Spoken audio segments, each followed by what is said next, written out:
everybody, it's PJ here with the SRNA drip, and today I am back finally to give y'all an update of what's been going on, how the end of didactic went, and some of the things that I really had to come to terms with as I got through that last semester of didactic. So let's get into it.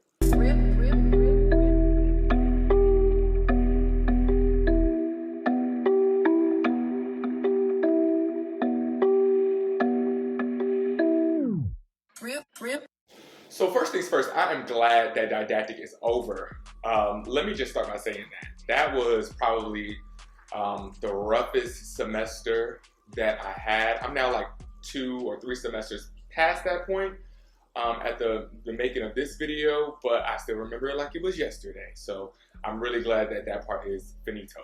And I want to spend a little bit of time talking about what some of the biggest stressors were for me during didactic. I know everybody is different, but for me, it was a couple of things that I felt like got to me a little bit, wasn't too stressful to where I completely broke down, but it was enough to where I felt the pressure of trying to get through that last semester. For me, I think the biggest thing was battling within myself to say that, okay, you can do this, PJ, like you've gotten this far, you can't quit now, you can't drop the ball now, you have to keep going. So for me, it was constantly finding that motivation to say that I've made it to this point and it can't stop here. So, you know, that was a thought that I had to frequently visit, you know, when I was at the library, when I'm studying something and it's just not clicking. It's not clicking at all. And I'm like, okay, you got to figure it out. So that was one of the things that I know I definitely dealt with as a stressor throughout that last semester of didactic. Financially, I feel like I wasn't as stressed that last semester. You know, prior, I had started Airbnbs, I had started getting some passive income, doing my mock interviews, and that was really successful enough to help me manage bills without having to worry about it, without taking up too much time. I didn't have to work anybody's 12-hour shifts during the semester. I left that for when the semester was done on my winter break and decided to pick up an assignment because we get a month off. So that really was a key thing to keep the financial stress at a minimum, if any stress at all. Now, academically, yeah, I had to revamp myself multiple times throughout the semester, and this is something that I've told you guys plenty of times about CRNA schools, that you are going to have to revisit what has worked for you, what is not working, and be able to change it at the drop of a dime. And that last semester didactic was no different.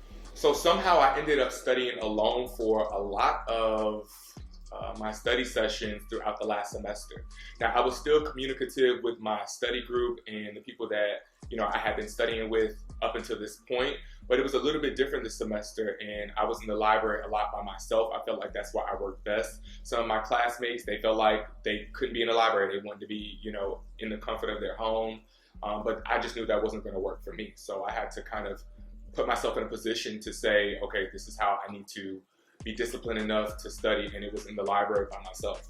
And being in the library by myself, it really had pros and cons to it. I think the pros were that me having to try new study methods or try different study habits, I didn't have to throw anybody else off of their game for how they like to study. I can test it out, see if I like it without having to drag other people in it, slow them down. And if it worked, it worked. If it didn't, I moved on to the next thing. So that was one benefit of kind of being by myself throughout that last semester. Another benefit for me was that I didn't have too many distractions. I would literally bring my 27-inch iMac. I had a carrying bag for it. I would chug it up to the library every day, get me a little room. We didn't have to sign up for rooms or anything like that. So I would be literally one of the first people that walks in the library in the morning, find a room, set up shop, and I would camp out right there for the entire day. Another benefit of me being kind of by myself and on campus versus at home was that I was already on campus for when we had simulation, or if we had class, or if there was a meeting going on, or if I needed to do something really quickly, I was already there. So I would trust the area and the library enough to where I would just leave my stuff in the room that I was in and go to class or go to sim really quick for an hour, go to you know, something that we had planned, and then just go back. That way I wouldn't lose my room. So, and there's cameras everywhere. So, if anybody did get a little too crazy, we're gonna have to rewind the footage, okay? And then that's gonna be a whole nother story. So, but I didn't have any issues with that at all. Like I said, you got to play by ear. Now, if I was at a public library, don't think I would want to do that. So, you just kind of gauge the area, gauge where you are, gauge where you study, gauge the people around, and get a feel for it before you feel that comfortable. I felt comfortable, so it worked for me. And really, one of the biggest cons that I really can think of about being by myself was that I couldn't bounce ideas off of other people or concepts or understandings right then and there. Like, I would have to shoot a text and wait for them to get back. Hopefully the way I'm explaining it in the text makes sense, or have to call them. Hopefully they answer. Sometimes they don't answer, they're busy. So you don't get that dynamic feedback right then and there as if you're studying with other people in the same room. So that was probably one of the only cons to it. Another con, sometimes I would just get tired of being in the library. And I think that's with any study setting. So I would have to get up and just go walk around campus, walk around the block. Hopefully it's not raining or too cold, and just kind of get away from the monotony of the library, looking at people walk by, as a break. So that could be a con as well, just the kind of plain scenery. Luckily we had a window in the room, so I was able to just to kind of gaze out if I needed to. Another con maybe is that sometimes it gets really cold in the rooms. So if you don't like being cold, that may be an issue. Or if you get really hot, sometimes the rooms are really hot. So sometimes the temperature can throw you off. And another con, now that I'm on the topic of it, you see me in the room every day. Why would you come in my room? I used to get really territorial about the rooms. Like, you see me in this room every day. Every day. If I come a little bit late, why are you in my room? Why are you in my office? I'm not understanding. So sometimes that would throw me off too, is that if I don't get to my room that I like, I gotta readjust myself because it's not my room. So, but you can't control it all the time. So it is what it is. Now, study changes is definitely something that I had to refocus on and figure out what was gonna work for me this semester opposed to the previous semesters. And again, something that's going to be very dynamic and it's going to change very frequently. You'll hear me say that time and time again. You'll hear other SRNAs say that time and time again. It's true. You have to constantly revamp how you're going to get things done. So that last semester of didactic, I think the biggest struggle academically came with my Anesthesia Principles 2, Advanced Anesthesia Principles 2 class. It was a lot. It was a lot to take in. And I remember my first test, I'm thinking like, okay, yeah, I got my active recall, I got my questions, I got my practice test, I'm gonna be good, like we're gonna knock this out, I should be good for the first test. Child, first test come around, boom, I am not good. And I'm like, oh my God, what is this? What is this?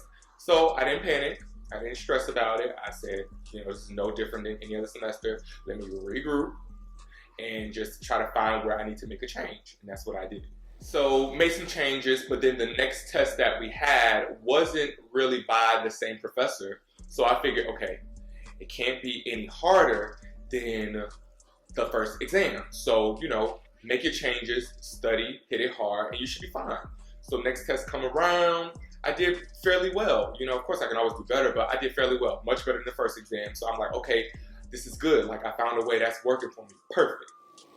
So we move on to exam 3. And exam 3 is by my original advanced principles professor. So I'm like, all right, I know it's going to be, hardcore because this is revamped information. It's not going to be the same, PowerPoints from the last class that took this. It's all new content. And then of all things, it's OB. And if y'all been following me for a while, y'all know how OB is like my arch nemesis information from like nursing school days. So you already know how that goes. So I'm like, okay, I really got to make sure that I'm hitting this extra hard. So now we get this proposition that they're trying new things. So like, okay, I'll give you, if you got any one of the exams, to delay it by 1 week. If emergency pops up or you feel like you're not ready, I can give you 1 week, 1 extra week to get it together. Okay? It's not going to be the same test, of course, when everybody else take it, but you get an extra week of studying, get yourself together, get prepped, and all that good stuff. So I took the proposition for OB because I'm like, my mind is already thinking like, okay, I need to make sure that I'm on my best game with OB. So let me take the proposition for this. So that's what I did. So I got an extra week to study for the exam. Okay, keep that in mind. So I'm studying for the extra week. You know, I'm going hard over the content. I'm answering questions, active recall. And I'm like, yeah, I'm about to ace this test. Like, it's about to be one and done. Like, this is it. Like, I'm about to kill this exam. Kill it. Well, I didn't really kill it. I passed, right? But to me, for my expectations of what I thought I should have got, I was upset because I'm like, I put in all this extra work, all this extra time, and I passed, but it's not where I wanted it to be. So I am heated. And then to make matters worse, you know, I have been calculating what grades I needed, you know, from that first exam that I bombed, what I needed to stay afloat, you know, comfortably, to where going into the last exam, I didn't feel pressured that I had to make this astronomical grade in order to be successful in the class. So do my calculations, I'm like, oh Lord, like the number that I came up with, I think was like 76. And you might think of 76 and be like, that's not bad. You don't need an 80 to pass. So like, you just got to pass the exam. But let me tell you, when you're in that situation, a 76, you can make a break. You can break a 76, okay? You can make a 76, but you can also break a 76 too. So I'm like, I'm getting a little bit stressed out now. Now I'm stressed. Now I'm like, okay, PJ, like you got to go into hyperdrive. Like this is do or die best time at this point. So I'm like, I can jump out the window at this point, a damn 76. How did I get myself in this situation? So I was telling my classmate about it one day, and I remember like I was really down about it for like a couple of days. Like, man, just thinking about it, like I can really be in some trouble if I don't get this together. And thinking about the content that we were supposed to cover for that last exam, it was over like 3 or 4 different areas for anesthesia. I think it was like thoracic, procedures, neuro, trauma, and something else. I can't remember what it was. It was four new specialties. And I'm like, I've been getting by, you know, decent, one specialty at a time. So you mean to tell me now I gotta go through 4 different specialties for the final? It's just looking a little shaky at this point, right? So, but I'm keeping the faith. You know, I'm talking to my classmates. They keeping me up. And then one of my classmates, I was telling them about the grade that I needed, and she was like, I use the same, you know, app to do my grades. You sure it's a 76? And we're comparing grades. I'm like, yes, girl. Like, it's a 76. Like, I didn't calculate this thing multiple times. She's like, PJ, are you sure it's a 76? That don't sound right. I'm like, yes, girl, it's a 76. I know, I'm sure. She's like, let me see. So we doing calculations, doing the weighted out averages, doing the grades. And come to find out, it wasn't a 76. Like, I had overestimated it in my head about what I need. I think I overweighed the grade somehow, so it inflated it to be a 76, but really all I needed was a 66.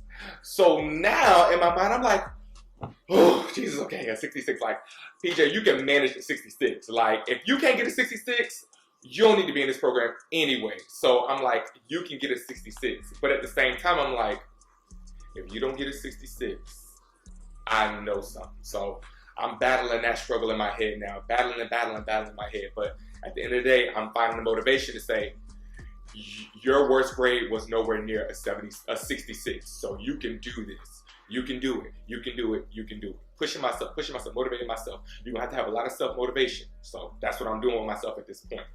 So now I go back to the drawing board. I start changing my study habits again. I'm like thinking, what can I do to make sure that I understand this information? Flashcards don't really work for me. I'm not wasting no time making no flashcards.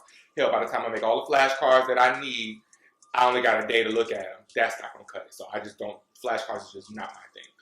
So I'm like, I feel best learning information when I can explain. Like I'm talking to y'all right now. If I can talk to y'all, talk the information out the way that I'm talking to y'all right now, very fluid, very natural, I know that I'm comfortable learning the information. So I said, well, I need to incorporate how I talk in my videos in studying. So that's what I did. So what I would do is I would start by getting the PowerPoints that we got. Luckily, we had our PowerPoints sent to us like a week before the class going in. So we go over the material. When we get into class, now it's more so having a conversation about, okay, this is what I looked up. These are the questions that I had about the content. You know, does this concept make sense? Am I understanding the right way? Instead of getting to class and learning the information for the first time and then having to catch up and go back through the PowerPoints. So I would literally have the PowerPoint up. I convert the PowerPoint to a Word document. Okay, hear me out. A Word document. I will watch the associated recording slide by slide. After each slide, I would stop the recording and literally type out what was on the slide and what the professor was saying in my own words, like very lame terms. The way I'm talking right now, that's how I'm writing it out. This is this because this makes sense to me, how this makes sense, blah, blah, blah. I'm typing it out. Very, very, very basic, you know, wording, not trying to get too complicated, nothing like that. How I converse is how I'm typing it out.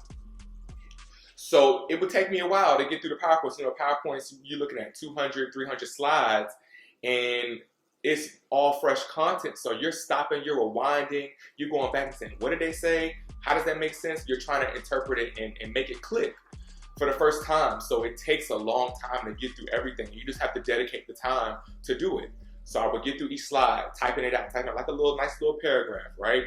Then I would make sure that everything is in a specific order, aligning with the recording and with the PowerPoint.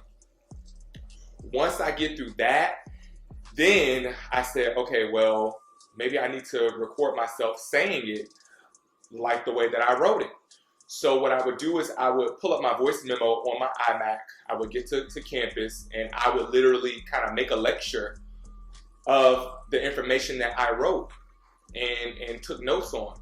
So I would start the recording, look at what I wrote, and then just go for it. Okay, this is how this makes sense when you're doing one lung ventilation, because you need to make sure that, you know, hypoxic pulmonary vasoconstriction, blah, blah, blah, blah. I'm going in detail about the content the way that I feel I'm going to understand it best in my own language, right? And once I would get through that, it wouldn't take me that long, just because, again, this is something that I feel comfortable doing when I'm talking, making videos, recording. So it was a strength of mine. So I played on that and I used it. So I would make the recording and then I would just listen back to it. Now, the benefit of me doing it that way was that if I ever got to a point in my notes and I'm recording it and I'm like, PJ, what the hell did you just say? That makes no sense. That was a red flag for me to say, okay, I need to go back to the drawing board and I either need to read over that slide again, or I need to go to the book and look up this concept, or I need to reach out to my professor to be like, hey, this is how I understood this. Is that correct, or am I totally off? And a lot of times she'd be like, yeah, you're totally off. Or she'd be like, no, that's right, that you're understanding right. And that would give me the confirmation that I needed to say, okay, when I get to the test, I know that I'm thinking in the same way as the professor is thinking with this question, because that's my issue a lot of the times, is the way that I think about stuff. It may make sense and the rationale is correct, but it's not specifically what the professor is looking for that particular question, so that would throw me off. So by me doing that, I was able to make sure that I'm on the same wavelength as the professor or as some of my other classmates that are, you know, geniuses with didactic. Also, another thing that I did is I sucked up my pride. I got a tutor. One of the students that, you know, was a good friend of mine that I felt like would give me good information, good feedback. She was my tutor, and, you know, we would meet up in the library or meet up through Zoom, and, you know, it forced me to be responsible enough to make sure that I read through the book. I would go through the book and we would say, okay, pick out things that you feel like is important that was not on the slides. Pick out information that you feel like this professor would test on, because we kind of know the testing style of the professor by this point. And when we get together, we gonna go through each other's points. And a lot of times, a lot of the points that we picked up from the book would be similar.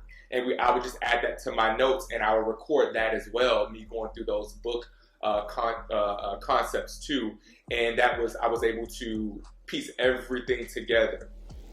Another strategy that I was able to use for that last test, because I'm telling you, I pulled out all the stops, is talking to my tutor at the time. She was like, well, you know, how do you do on the quizzes? And I'm like, the quizzes I do fine, like 90s or 100s. I'm doing really, really good on the quizzes.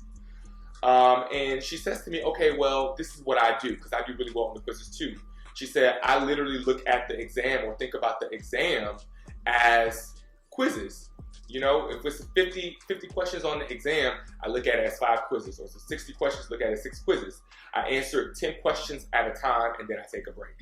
And I was like, you know what? That's a good idea. That's a real good idea. I should start to do that. Because my thing is I'm always on the go, go, go, go, go, go. And what happens is I get mentally fatigued or I start to rush. Especially if I feel like I'm doing really well. Like the first 5 questions, I feel like I'm doing really well on the exam. I'm like, oh yeah, I got this. And I start speeding up. And I get very, not lazy, but I start to miss information that is important in the question that triggers me to think about it the wrong way or read it the wrong way. And now I got it wrong because I didn't read the question correctly. So when I broke it up in that way, it allowed me to slow myself down and kind of pace myself a little bit better. So day of the quiz, day of the exam, I got all this information. I feel confident in my studies. I'm listening to my lectures over and over the way that I understand it. And I feel good about the information going into the exam. Ooh, I'm a nervous wreck at this point. You know, I'm shaking the table, I'm shaking. So I sit down, I get myself real organized. I'm zened. I am one with the exam. The exam is one with me. I am one with at least a 66. The 66 is one with me. Okay? So start the exam. I do the first 10 questions. I'm like, okay, I'm feeling good. We get a scratch sheet of paper. I mark off 1 through 10 on the paper. If I feel like I knew the answer, put a check next to it. If I feel uncertain about the answer, like I don't feel sure, I just put an X next to it. Whether it was right, it was somewhat right or maybe not, I put an X next to it. If I wasn't too confident, I put an X next to it.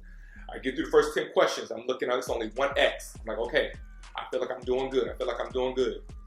Get to the next 10. Doing it, going through, I'm stopping myself. In between those first 10 questions, I stopped. I forced myself to stop. I take a 60-second break. I'm waiting. That 60 seconds is long, but I'm like, just take the break. Use the break. Next 10 questions come along, mark it off. I get another like 1X. I'm like, okay, PJ, I'm doing good.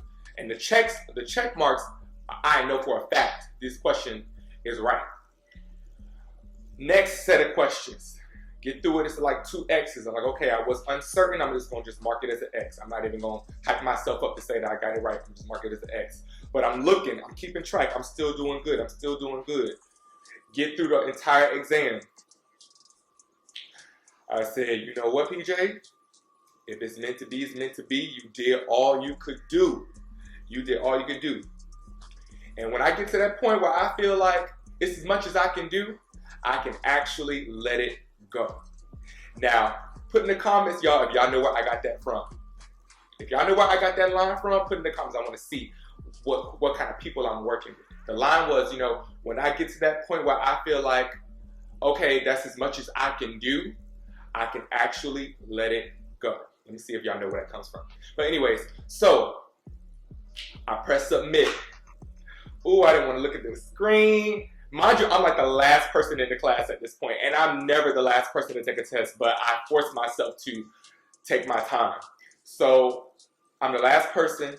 I'm looking around. I'm waiting for the results to pop up.